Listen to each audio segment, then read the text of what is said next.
kitchen. Lastly, because Julian could not pass the night in the house, Louis, the interloper, had the effrontery to offer to fill his place, on some preposterous excuse about burglars. And the fellow was so polite and so persuasive with his finicking eloquence. By virtue of a strange faculty not uncommon in human nature, Julian loathed Louis's good manners and appearance, and acutely envied them. He burst out with scarcely controlled savagery. "A lot of good you'd be with burglars." The women were outraged by his really shocking rudeness. Rachel bit her lip and began to fold up the cloth. Mrs. Maldon's head slightly trembled. Louis alone maintained a perfect equanimity. It was as if he were invulnerable. "You never know," he smiled amiably, and shrugged his shoulders. Then he finished his operation on the fire. "I'm sure it's very kind and thoughtful of you, Louis," said Mrs. Maldon, driven to acceptance by Julian's monstrous behaviour.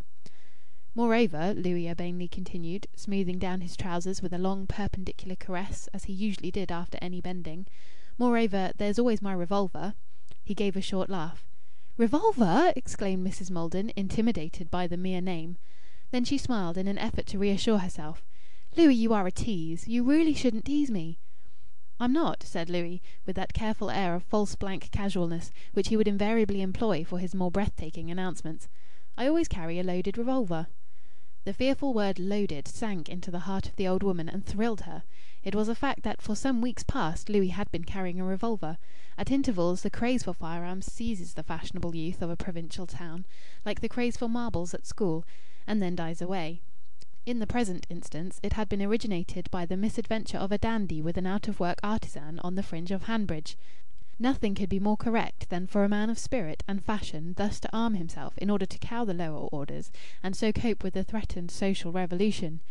"You don't, Louis," Mrs. Maldon deprecated. "I'll show you," said Louis, feeling in his hip pocket. "Please," protested Mrs. Maldon, and Rachel covered her face with her hands and drew back from Louis's sinister gesture. "Please don't show it to us." Mrs. Maldon's tone was one of imploring entreaty. For an instant she was just like a sentimentalist who resents and is afraid of hearing the truth. She obscurely thought that if she resolutely refused to see the revolver it would somehow cease to exist. With a loaded revolver in the house the situation seemed more dangerous and more complicated than ever. There was something absolutely terrifying in the conjuncture of a loaded revolver and a secret hoard of banknotes. All right, Louis relented. Julian cut across the scene with a gruff and final, "I must clear out of this." He rose. "Must you?" said his aunt.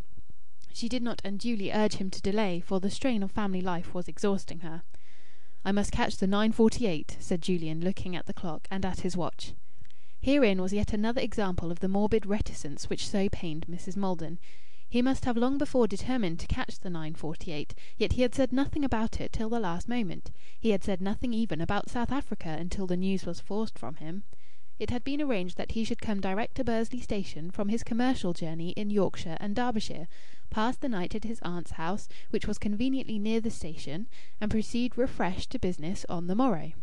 A neat arrangement, well suiting the fact of his birthday. And now he had broken it in silence, without a warning, with the boldest possible explanation. His aunt, despite her real interest in him, could never extract from him a clear account of his doings and his movements, and this South African excursion was the last and worst illustration of his wilful, cruel harshness to her. Nevertheless, the extreme and unimaginable remoteness of South Africa seemed to demand a special high formality in bidding him adieu, and she rendered it.